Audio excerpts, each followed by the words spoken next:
고린도후서 3장 1절에서 6절까지의 말씀을 함께 봉독하도록 하겠습니다. 우리가 다시 자천하기를 시작하겠느냐?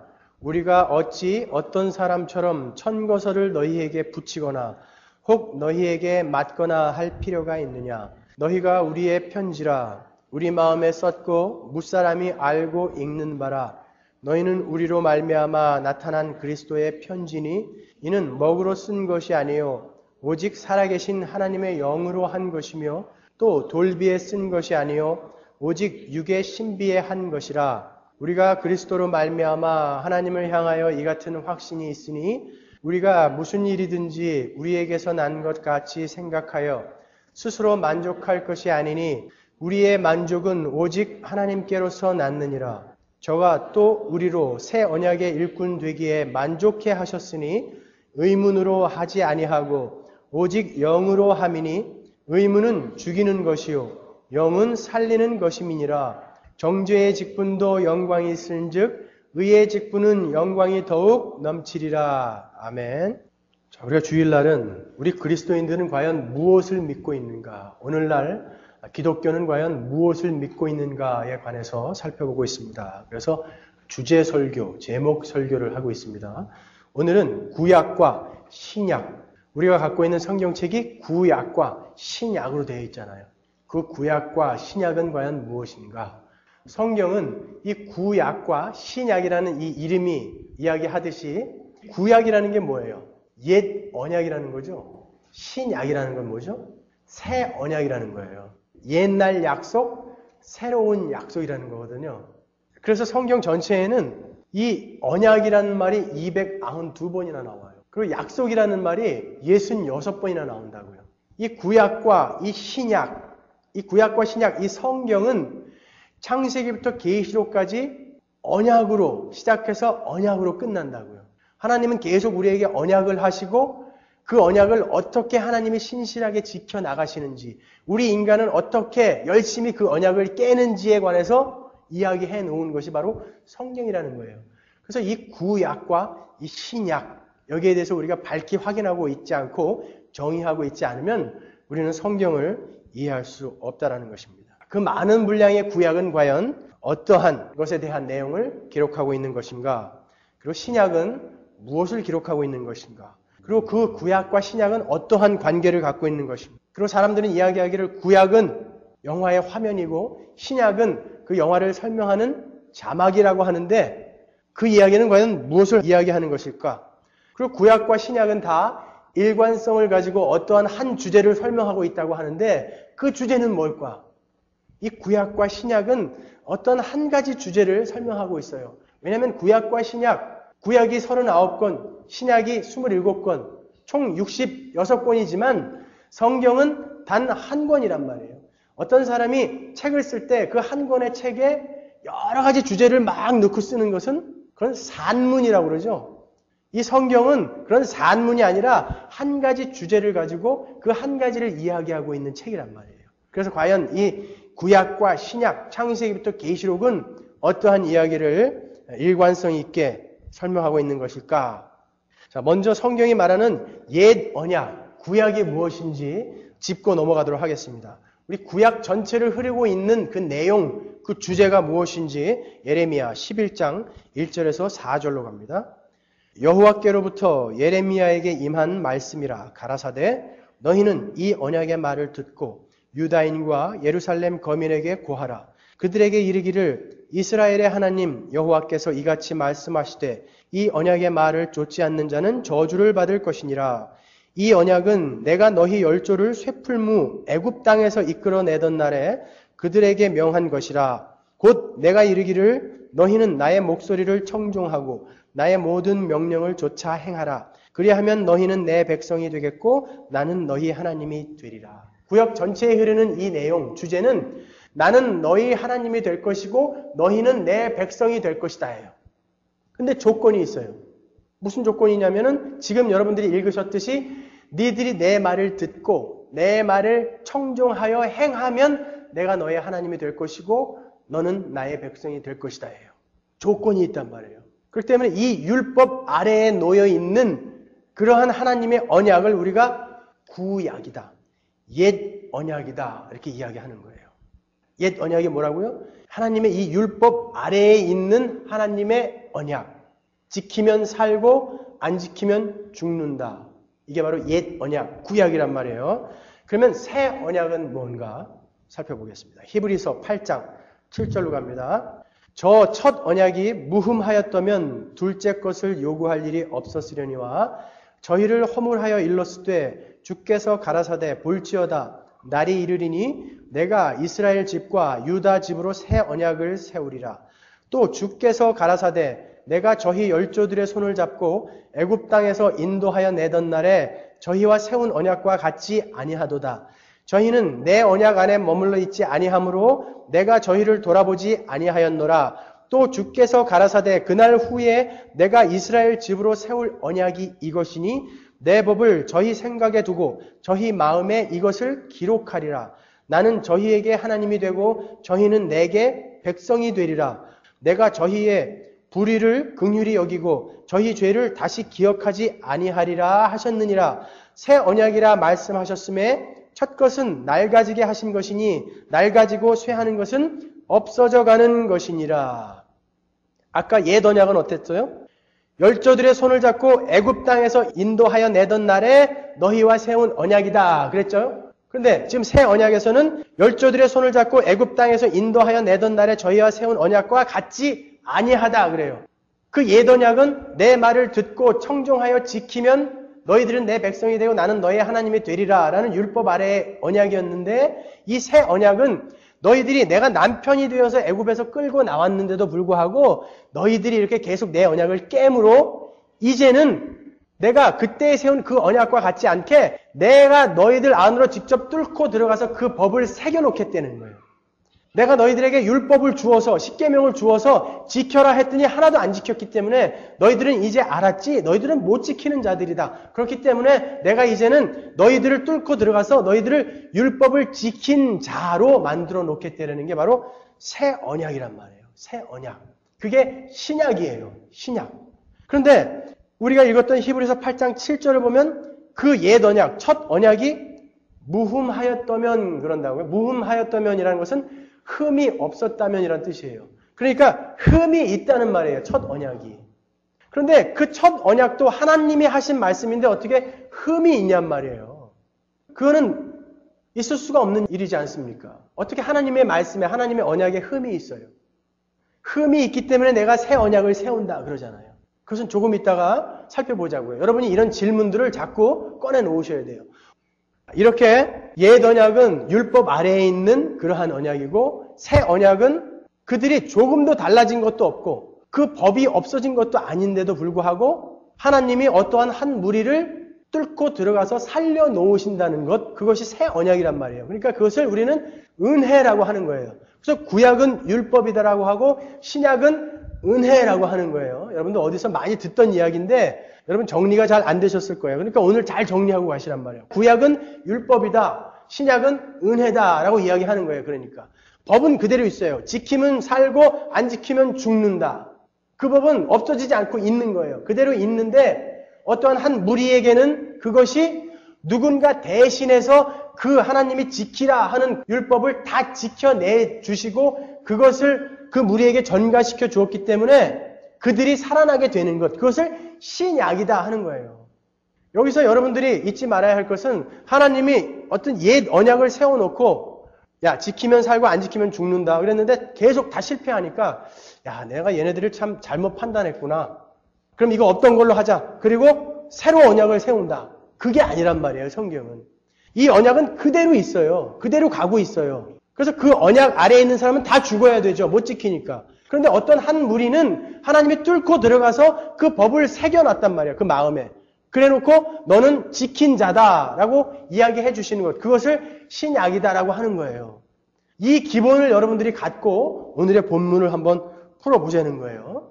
법이 없어진 거 아닙니다. 사람이 바뀐 거 아니에요. 그런데도 불구하고 어떤 한 무리는 살아났어요. 그게 여러분들이라는 거예요. 그 새 언약이 어떻게 얼마만큼 은혜로운 것이고 하나님의 사랑이 표현된 것인지를 한번 살펴보자는 말이에요. 사도 바울은 고린도 교회에게 편지를 씁니다. 편지를 쓰면서 오늘 고린도후서 3장을 어떻게 시작하냐면은 거짓 사도들을 염두에 두고 고린도후서 3장을 열어가고 있어요. 거짓 사도. 당시에는 하나님이 세우신 사도들이 있었지만 거짓 사도들이 더 많았단 말이에요. 그래서 이 사도 바울이 그 거짓 사도들을 공격하는데 어떻게 공격하냐 하면은 옛 언약, 새 언약을 딱 들어놓고 옛 언약의 대표를 거짓 사도다라고 이야기하고 새 언약의 대표인 자기를 참 사도다라고 이야기한다고요. 이 라직대로 하면은 옛 언약, 율법은 거짓이라는 거예요. 거짓 사도들이 전하는 것이니까 거짓이라는 것이죠. 새 언약, 이 은혜야말로 참이라는 것이죠. 그러면 다시 한번 질문을 던지자고요. 어떻게 하나님이 하신 그 언약이 거짓일 수 있냐고요. 어떻게 하나님이 하신 언약에 흠이 있을 수가 있냐고요. 그분은 무엇이든지 다 알고 전지전능하신 분이라면서요. 뭐든지 다 하실 수 있는 분이라면서요. 그런데 그분이 옛 언약은 아이고 내가 실수한 거구나. 그러니까 새로운 언약을 세워야지. 이렇게 얘기하신 거라면 하나님은 언제든지 또 실수하실 수 있는 분 아닙니까? 그렇다면 천국에 들어가 있는 우리를 아이고 내가 실수했구나라고 지옥으로 다 넣어버리면 어떡하실 거예요? 하나님은 그런 실수가 없으신 분이란 말이에요. 그런데 옛 언약이 거짓이다. 옛 언약은 흠이 있다라고 이야기하는 건 무슨 이야기입니까? 결론만 제가 말씀드리면 이 새 언약인 예수 그리스도가 없는 옛 언약은 거짓이다라는 거예요. 이 새 언약인 예수 그리스도로 결론 나지 않는 이 구약의 모든 내용은 거짓이라는 거예요. 구약의 모든 율법과 제사제도는 이 예수 그리스도를 향해서 달려가는 거예요. 이 예수를 설명하기 위해서 율법과 제사제도를 설명하고 있는 것입니다. 구약이 전체가. 그렇기 때문에 사도 바울이 지금 뭘 이야기하냐면은 그 예수를 설명하지 않고 예수를 부인하고 예수를 부정하고 이 유대교만을 주장하고 있는 자들을 거짓 사도다라고 이야기하는 거예요. 너희들이 전하는 것은 거짓이다라고 그런 거예요. 왜냐하면 사도 바울은 명확히 알았어요. 이 예수가 바로 구약이 이야기하는 그 내용이 바로 이 예수구나. 사도 바울은 구약에 능통한 자였죠. 능통하게 이해하고 있는 구약을 배경으로 해서 예수를 믿는 자들을 때려 죽였던 자 아닙니까? 그런데 그가 예수를 만나고 나니까 이 구약이 그 내용이었구나 라고 아는 거예요. 그래서 이 예수로 결론이 나지 않는 그 구약은 나처럼 스데반을 때려 죽이는 자로 밖에 설 수 없다는 것을 안 거예요. 그래서 그 거짓 사도들을 경계해라 라고 이야기하는 거란 말입니다. 그 구약의 율법과 제사제도는 예수를 향해 달려가는 거예요. 그 율법과 제사제도는 이 예수를 상징하는 그림자였단 말이에요. 그래서 성경은 이 구약의 율법, 이 제사제도를 몽학선생이다라고 이야기하죠. 몽학선생이 뭡니까? 그리스와 로마에는 16살짜리 이하 아이들을 가르치는 노예들이 있었어요. 그 노예들은 이 아이들을 잘 가르쳐서 정규 학교로 데려다 주는 역할을 한 사람이에요. 그 몽학 선생들이 가르치는 것이 거기가 목적지가 아니라 이들이 정규 학교로 가는데 필요한 하나의 과정이었었다고요. 몽학 선생은. 그래서 율법과 제사제도를 몽학 선생이다라고 이야기하는 것은 이 구약은 예수 그리스도께로 하나님의 백성들을 인도하는 하나의 과정이요 준비 단계일 뿐이다라는 것을 지금 성경이 이야기하는 거예요. 갈라디아서 3장 24절로 갑니다. 이같이 율법이 우리를 그리스도에게로 인도하는 몽학 선생이 되어 우리로 하여금 믿음으로 말미암아 의롭다함을 얻게 하려 함이니라. 제사제도는 죄 없는 제물이 대신 죽임을 당하고 죽어야 할 죄인이 살아나는 그 예수 그리스도를 설명한 게 제사제도죠. 그것을 또 히브리서 10장 1절에서 5절까지는 어떻게 이야기하고 있는지 보자고요. 율법은 장차 오는 좋은 일의 그림자요 참 형상이 아니므로 해마다 늘 드리는 바 같은 제사로는 나아오는 자들을 언제든지 온전케 할 수 없느니라. 그렇지 아니하면 섬기는 자들이 단번에 정결케 되어 다시 죄를 깨닫는 일이 없으리니 어찌 드리는 일을 그치지 아니하였으리요.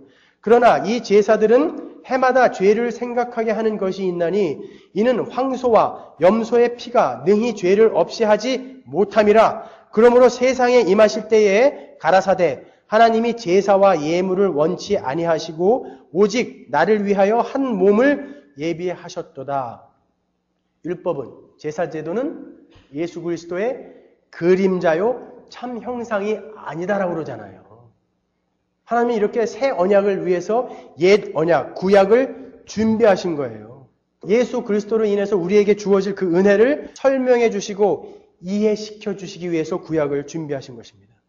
보세요. 하나님은 옛 언약을 하셨단 말이에요. 약속을 멋있게 하셨다고요. 너는 나의 백성이 되고 나는 너의 하나님이 될 것이다 라고 약속을 했는데 구약에서 그들이 오아시스를 정말 발견했습니까? 신기루 같이 저 멀리에 뭔가 있을 것 같아서 달려가 보면은 아니었어요. 또 달려가 보면 아니었어요. 구약 내내 이스라엘은 고생만 직사게 한다고요. 심지어 가나안에 갖다 들여 놓았는데 거기서도 범죄해요. 그래서 바벨론으로 포로로 잡혀가게 해요. 거기서도 범죄해요. 포로에서 또 놓여지게 가나안으로 다시 넣어주는데 거기서도 범죄해요. 그건 뭐예요?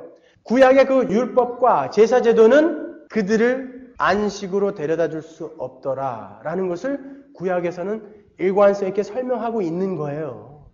유대인들은 그래서 어떻게 자기들의 구약을 어레인지먼트 해놨냐면요. 우리들이 갖고 있는 이 구약 성경과 유대인들이 갖고 있는 구약 성경은 똑같은 거예요. 그런데 순서가 달라요. 유대인들이 갖고 있는 성경은 역대하에서 끝난다고요. 우리가 갖고 있는 구약 성경은 말라기에서 끝나죠. 역대하의 마지막은 뭐예요? 그들이 바벨론 포로로 잡혀가서 70년 동안 죽어라고 고생하고 이제 바벨론이 페르시아에게 망했어요.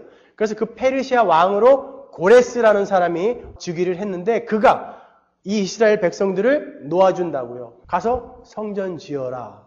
그리고 역대하가 끝나잖아요. 그래서 이스라엘 사람들, 유대인들은 지금 자기들은 이렇게 열심히 율법 지키고 열심히 노력하면 언젠가 그 메시아가 오셔서 사무엘 하에 다윗에게 약속한 그 천년 왕국이 반드시 올 것이다 라고 믿고 있는 사람들이 유대인들이란 말이에요. 그래서 그들의 성경은 역대하에서 끝나는 거예요. 하지만 우리의 성경인 말라기는 뭐예요? 말라기는 그들이 바벨론 포로에서 돌아와서 그 가나안 땅에서 얼마나 변함없이 죄를 짓고 있는가를 설명해 준 게 말라기라고요. 우리가 갖고 있는 구약이 왜 말라기로 끝나냐면 인간들 너희들은 실패자다라고 끝을 내는 거예요. 너희들은 도대체 가망 없는 인간들이다라고 끝을 내는 거예요. 그리고선 마태복음 신약이 열리는 거거든요.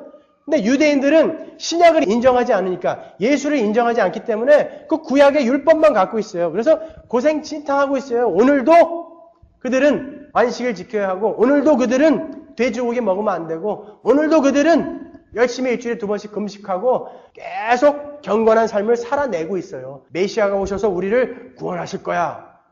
우리의 구약은 인간의 완전한 실패로 끝을 맺고 있습니다. 그래서 그리스도 없는 구약을 거짓이라고 사도 바울이 이야기하는 거예요. 그리고 그리스도를 부인하고 유대교만을 전하는 자들을 모두 거짓 사도다라고 이렇게 자신 있게 이야기하는 거예요. 성경에다가. 그들은 거짓 사도다라고 이야기하는 거예요. 심지어 성경은 예수 그리스도를 부인하고 이 구약만을 전하는 이 율법 아래에 놓여 있는 자들을 사탄의 회다라고 이야기한다고요. 사탄의 회. 마귀들이라고 이야기하는 거예요. 요한계시록 3장 9절로 가겠습니다.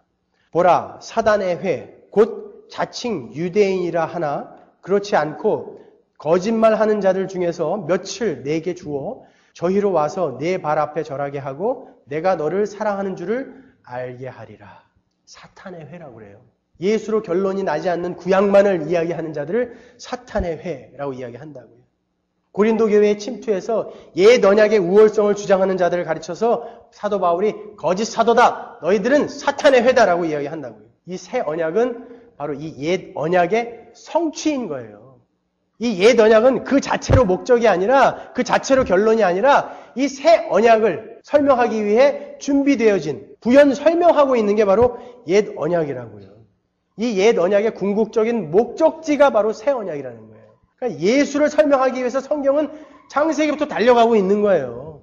자, 이 옛 언약과 새 언약과의 관계를 제가 여러분들에게 조금 더 이해가 가기 쉽게 창조를 가지고 설명해 드릴게요. 우리는 우리 이 새 언약 하에 있는 우리 그리스도인들을 재창조된 자들이라고 이야기하죠. 재창조. 그렇다면 창세기의 그 창조와 어떤 연관이 있다는 거예요. 그렇죠? 창세기 1장하고 2장은 어떤 이야기를 하고 있습니까? 창세기 1장의 첫째 날 어떤 일이 일어났죠? 하나님이 혼돈과 공허와 흑암인 그곳에 빛이 있으라 라고 말씀하심으로 해서 그 어둠이 물러가고 빛이 생겼습니다. 둘째 날 물과 물을 궁창을 사이에 두고 나누어 놓으셨어요. 셋째 날 하나님이 아래에 있는 그 모여있는 물을 한 곳으로 모으시고 이를 바다라 칭하시고 무틀, 이 물과 구별해 놓으셨습니다. 창세기의 첫째 날, 둘째 날, 셋째 날은 혼돈인 그 혼돈을, 카오스를, 질서를 잡고 계시는 거예요, 지금. 그 다음에 넷째 날부터는 이 첫째 날, 둘째 날, 셋째 날을 무언가로 채우고 계시다고요. 공허함을 채우는 거예요. 그래서 혼돈과 공허를 질서로, 충만으로 채워가시는 걸 우리가 창조라고 한단 말이에요. 그래서 넷째 날은 첫째 날 창조에다가 채우신다고요. 무엇인가를. 해와 달과 별을 채우시죠. 다섯째 날은 둘째 날에다 채우십니다. 새와 물고기를 채우시죠. 여섯째 날은 셋째 날을 채우십니다. 육축과 인간을 만들어서 채우신단 말이에요. 그래놓고 그것이 다 완성이 되니까 보시기에 심히 좋았더라 하시고 안식을 누리신단 말이에요. 안식을. 이 이야기가 바로 구원에 관한 이야기라는 거예요. 이 이야기, 구약 자체는 예수 그리스도 없이 홀로 존재할 수 없다라는 그 이야기는 이 이야기가 지금 예수를 설명하고 있다라는 거 아닙니까? 그러니까 여러분이 구약을 읽으면서 예수를 찾아내셔야 되는 거예요. 이 창세기 이야기가 요한복음에 그대로 나와 있지 않습니까? 요한복음 1장 첫째 날에 무슨 일이 있었습니까? 빛이 오셨다 그래요. 참 빛이신 그 빛이 오셨다 그러죠? 둘째 날 어떤 일이 있었습니까? 예수님이 세례를 받으신다고요. 세례하면 생각나는 구절이 어디 있죠? 출애굽기에 그들이 홍해를 건너는 사건, 그리고 고린도전서 10장의 사건. 고린도전서 10장에서 뭐라고 그래요? 구름과 바다에서 우리의 조상들이 모세에게 속하여 세례를 받았다 그래요. 홍해를 건넌 사건을 세례를 받았다라고 이야기한다고요. 예수님이 둘째 날 세례를 받으신다고요. 그래서 예수님이 그 둘째 날이 무엇을 이야기하는 것인지를 요한복음에서 설명해 주시는 거예요.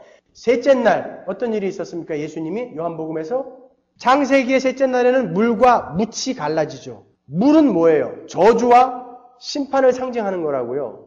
그래서 요한계시록에선 다시 바다가 있지 않겠고 라는 말이 있잖아요. 그래서 이 묻이 어떻게 드러나는가, 이 새하늘과 새 땅이 우리에게 어떻게 오는가를 보여주는 게 셋째 날이거든요. 이 바다가 다 물러가고 이제 묻이 드러나는 것. 그래서 요한복음에서 셋째 날에는 어떤 일이 있어요? 우리가 이 묻이 드러나고 새하늘과 새 땅이라는 것은 예수 그리스도와 내가 영원히 함께 거하는 것을 우리가 새하늘과 새 땅이라고 그래요. 거기가 얼마만큼 좋은 곳이다 이런 것을 떠나서 예수와 하나님과 내가 영원히 함께 지내는 그곳을 새하늘과 새 땅이라고 그런다고요. 그래서 셋째 날 어떤 일이 일어납니까? 제자들이 예수와 함께 거하더라. 셋째 날. 넷째 날에서는 제자들을 부르신단 말이에요. 첫째 날, 둘째 날, 셋째 날 예수께서 오셔서 틀을 만드시고 이제 그 하나님 나라에 들어가서 살 하나님의 백성들을 부르시는 거예요. 12제자가 뭘 상징한다고 했어요? 10이라는 숫자가. 하나님의 백성들을 상징하는 숫자라고 그랬잖아요. 그래서 넷째 날, 다섯째 날, 여섯째 날 이 하나님 나라를 채우신단 말이에요. 그리고 일곱째 날 가나의 혼인잔치가 나오잖아요. 왜 요한복음이 계속해서 그 이튿날, 그 이튿날, 그 이튿날 이렇게 날짜를 거기다가 써놓았는지 아십니까? 바로 창세기 이야기가 이 이야기다라고 설명해 주시는 거예요. 창세기 이야기는 너희들 우주가 어떻게 창조되었는지 너희들에게 뭐 인포메이션을 던지려고 하는 게 아니라 바로 이 이야기를 너희들에게 해주려고 했던 것이다 라는 거예요. 이 하나님 나라가 완성이 되고 하나님 나라 백성들이 그 안에 딱 채워지게 되면 이제 영원한 천국 잔치가 이 땅에 오게 되는 것을 요한복음 1장과 2장에서 설명해 주는 거란 말이에요. 성경은 전체가 창세기부터 계시록까지 그 이야기하고 있는 거예요. 출애굽은 어떻습니까? 6월절 날 양들이 죽임을 당하죠. 그 제물이 누구예요? 참 제물. 예수잖아요. 6월절 날 빛이신 예수로 상징되는 그 제물들이 잡혀 죽죠. 그들이 홍해를 건너죠. 뭐라고 그랬어요? 세례를 받는 거라고 그랬죠.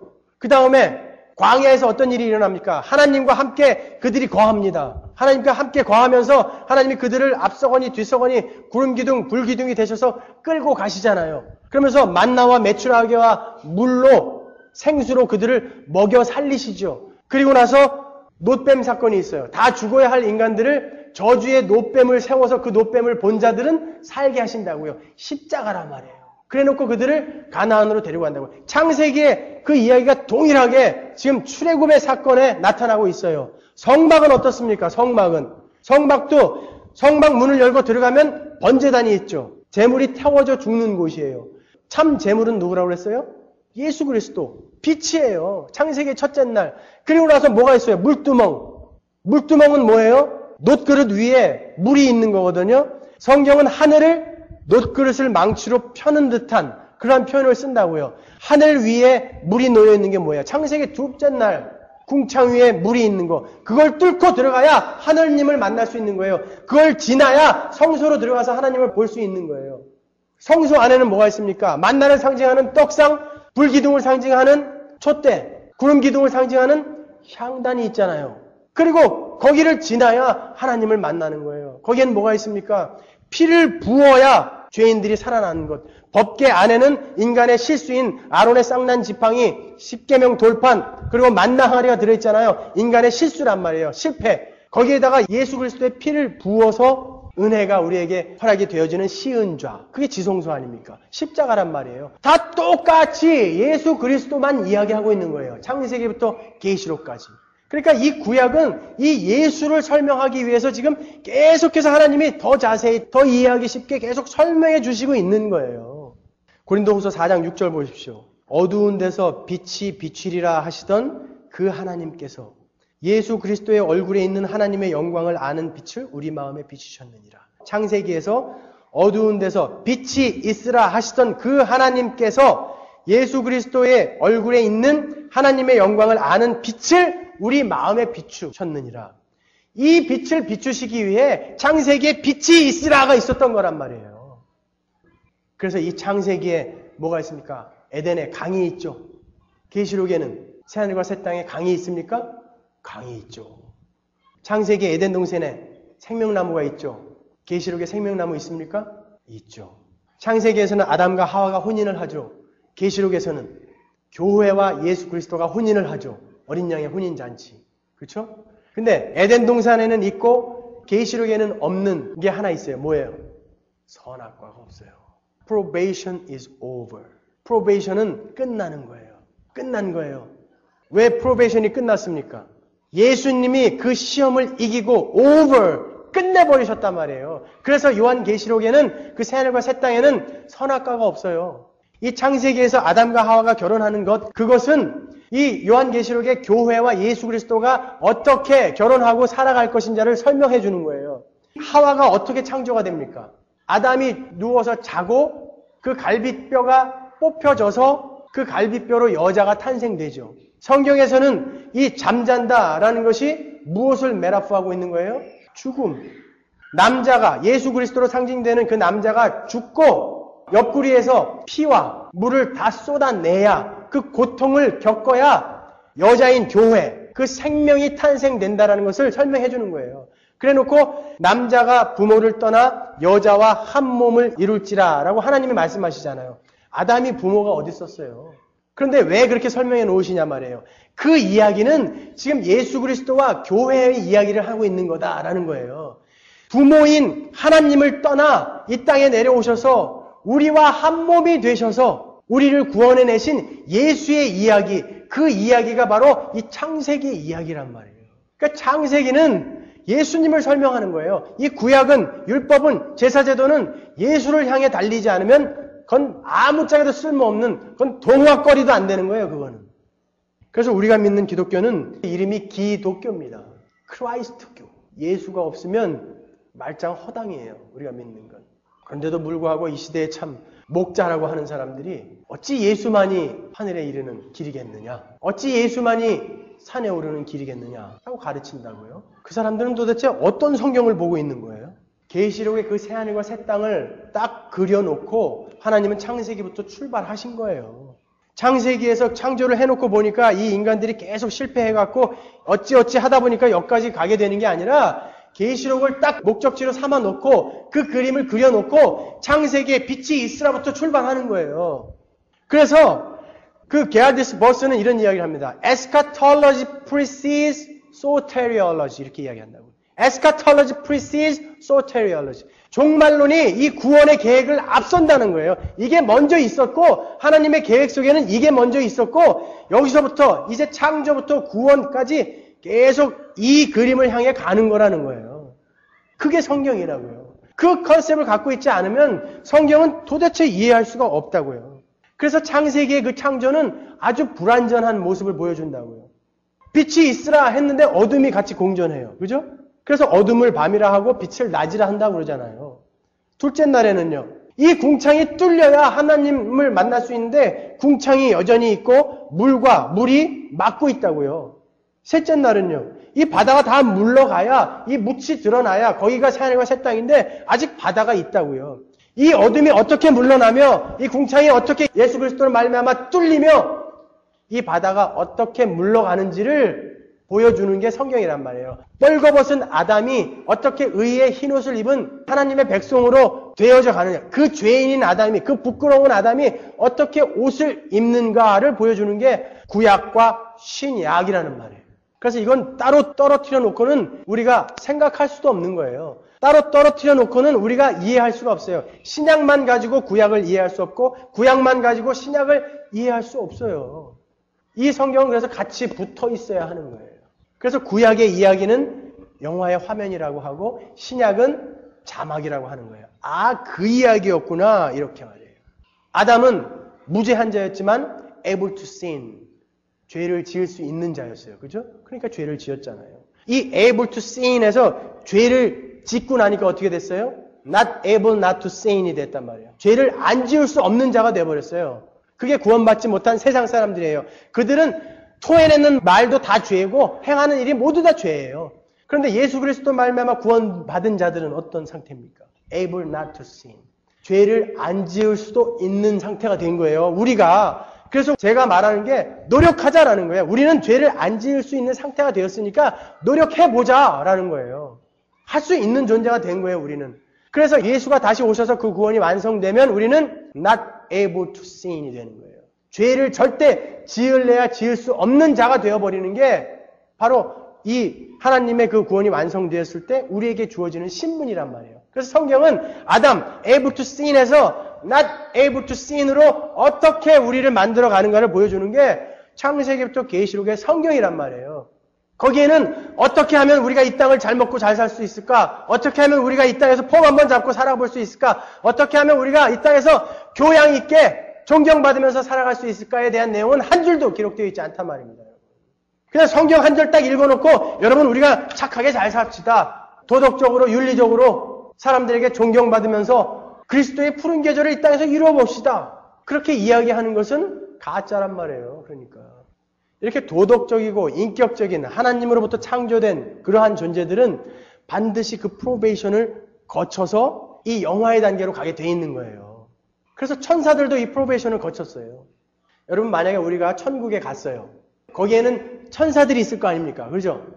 그런데 사탄과 그 무리인 천사들이 하나님을 언젠가 반역했죠? 이 천사들은 반역 안 하리란 보장이 있어요? 어떻게 확신하고 여러분 거기 가시려고 그럽니까? 또 언젠가 이 천사들이 쏙닥쏙닥 모의해가지고 반역하면 어떻게 하려고 그래요?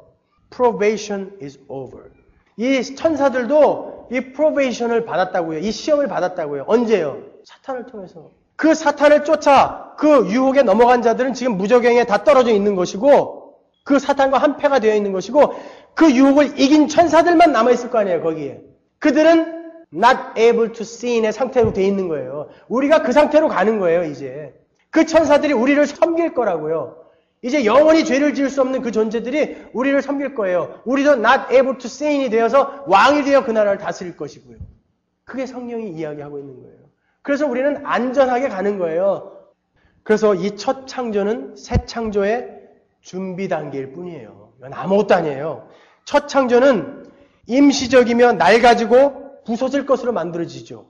해 없어질 거예요. 저거는. 달 없어질 거예요. 이 우주요 어느 날 먼지처럼 사라질 거예요. 이 물질로 만들어진 이것들은 어느 날 먼지처럼 사라질 거예요. 이 땅은 그러므로 이 하나님의 백성들에게 무언가를 교육시키고 알려주기 위해서 임시 거주지, 잠정적인 거주지로 허락해 놓으신 거예요. 그런데 왜 우리는 다 이 잠정적인 임시적인 이 거주지에만 눈을 두고 있냐 말이에요. 이 예수 그리스도를 말미암지 않고는 이 옛 언약은 낡아지고 부서지고 불태워져 사라질 거라고요. 그런데 왜 거기에다가 자꾸 자기의 성을 쌓고 거기에 목숨을 걸고 사신가 말입니다, 여러분. 히브리서 9장 23절 보십시오. 그러므로 하늘에 있는 것들의 모형은 이런 것들로서 정결케 할 필요가 있었으나 하늘에 있는 그것들은 이런 것들보다 더 좋은 제물로 할지니라. 이 땅에 있는 모든 것들, 하늘에 있는 것들의 모형이란 말이에요. 모형. 히브리서 8장 13절 보십시오. 새 언약이라 말씀하셨음에 첫 것은 낡아지게 하신 것이니 낡아지고 쇠하는 것은 없어져 가는 것이니라. 없어질 거예요. 쇠할 거예요.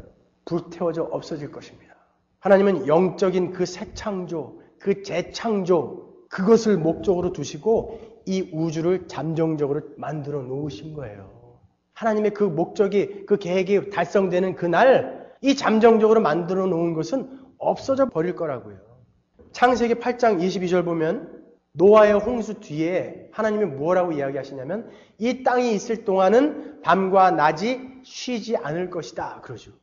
그런데 계시록 22장 5절에 보면 새하늘과 새 땅에는 다시 밤이 없겠고 그런다고요. 그러면 그 새하늘과 새 땅은 이 땅과는 아무 관계없는 곳이라는 거예요. 다시 밤이 없겠고라는 것은 이 땅은 완전히 부서져 없어질 것이라는 거예요. 이제 이 땅이 있는 동안은 밤과 낮이 분명히 계속해서 있을 거라고 하는데 그 새하늘과 새 땅은 밤이 없는 곳이라고 그래요. 그러니까 이 땅은 완전히 이제 없어져 버리고 뭔가 새로운 것이 우리에게 올 것이라는 것이란 말이에요. 예수가 오기 전에 구약에서는 도대체 이 하늘의 풍요와 하늘의 부요, 그 영광스러운 것을 설명할 수 없기 때문에 그 부요와 그 풍요를 우리가 이해할 수 있고 눈으로 볼 수 있는 것으로 설명했다고요. 그래서 하나님의 축복을 받은 자들을 부자가 되고 건강하고 자식이 많은 것으로 이렇게 설명을 했단 말이에요. 구약에서는. 그러니까 참 예수가 이 땅에 오시고 난 다음에는 그것을 그렇게 설명할 필요가 없어요. 이제. 그런데 아직까지도 그 구약의 이야기, 예수를 설명하기 위해서, 그 하늘의 풍요를 설명하기 위해서 해놓은 그 구약의 이야기, 예수 믿으면 복받고 부자되고 건강해지고 자식 많아진다는 것, 이것을 이야기하고 있는 자들은 도대체 뭐냔 말이에요. 그 자들을 사도 바울이 거짓 사도다라고 이야기한다는 거예요. 거짓 사도.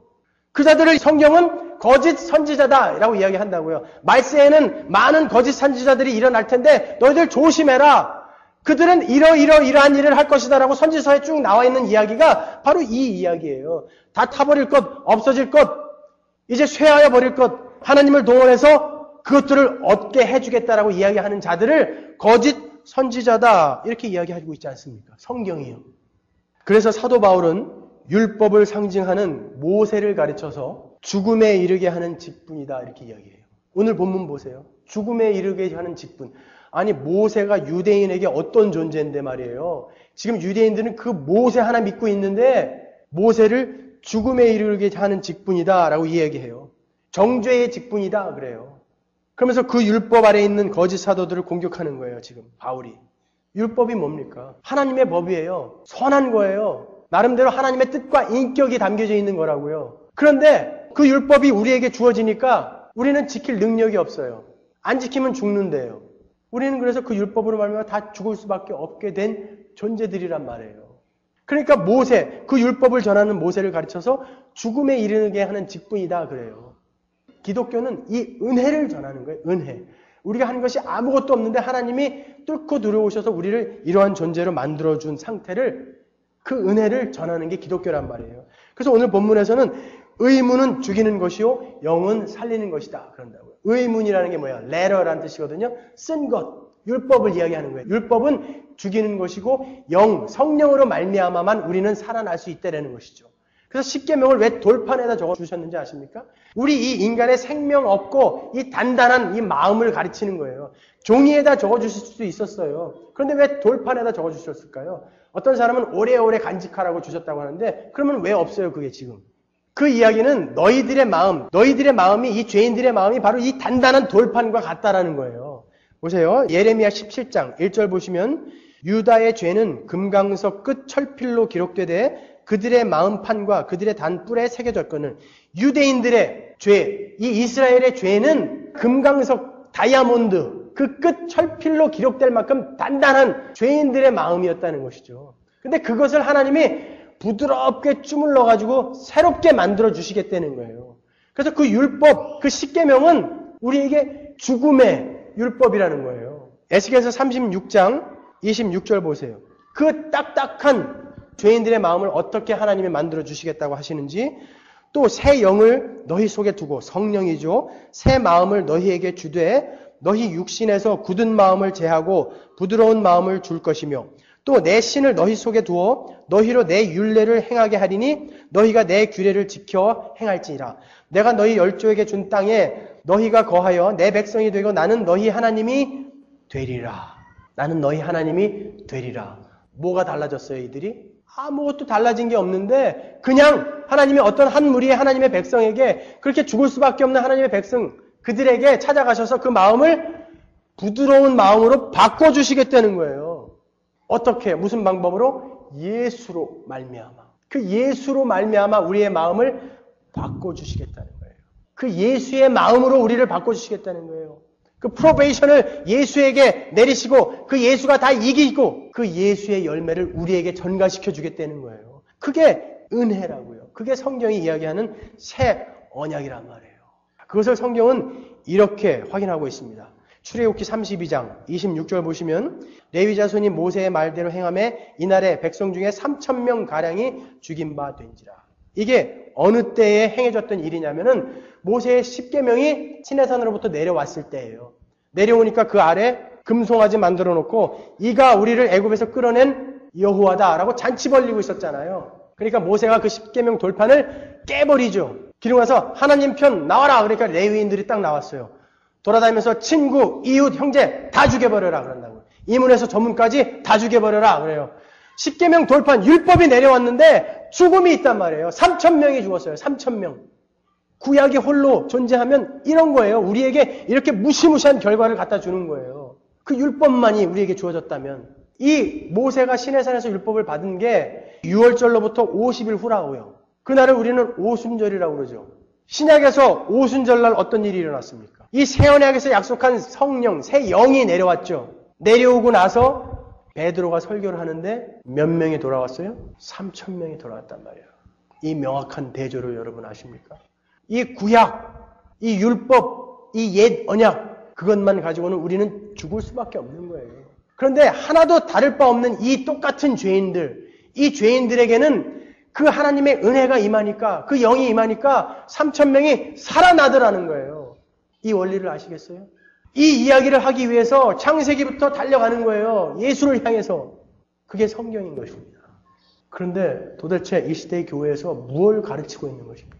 이 잠시 후면 타서 썩어져서 낡아져서 없어져 버릴 그런 것들을 하나님을 동원해서 내가 너희들에게 줄 수 있다라고 약속하는 그 이들은 도대체 누구냐 말이에요. 성경은 그런 것들은 다 임시적인 것이고 잠정적인 것이니까 거기에 눈 두지 말고 너는 예수를 의지해서 그 새하늘과 새 땅을 소망하라 라고 이야기하고 있는데, 아니다, 예수 믿으면 복 받고 잘 먹고 잘 산다, 만사 형통이다 라고 이야기하는 자들은 누구야 말이에요 도대체. 그들을 성경은 우리가 살펴본 바대로 거짓 사도, 거짓 선지자, 마귀의 회다 라고 이야기한단 말이에요. 마귀의 회. 예배당 안에서 그런 복은 약속되어질 수 없는 것입니다. 제가 이 시간을 통해서 그들에게 엄중히 경고를 하는 바입니다. 하나님을 동원해서 이 땅의 것, 곧 타서 없어질 것들을 약속하는 자들에게, 만사 형통을 약속하는 자들에게 엄중히 이 자리를 빌어서 경고를 합니다. 예수 믿고 회개해서 천국 가야 합니다. 그들은 자기들도 죽을 뿐만 아니라 하나님이 이 천하보다도 귀하다고 여기는 이 영혼들을 죽음으로 몰고 가는 자들인 것입니다. 우리는 이 새 언약하에 놓여있는 자들입니다. 그러면 그 나라의 백성답게 살아야 할 것 아니겠습니까, 여러분? 하나님과 예수를 동원해서 여러분들이 필요한 것을 얻어내는 그것이 기독교 아닙니다. 만일 혹시 여러분들 중에 하나님의 백성이 아닌 분들이 계시다면 상당히 지금 가슴이 아프실 것입니다. 왜 딴 교회 가면 좋은 말 많이 해주는데 여기만 오면은 왜 이렇게 내가 원하는 바와는 다른 방향으로 이야기할까?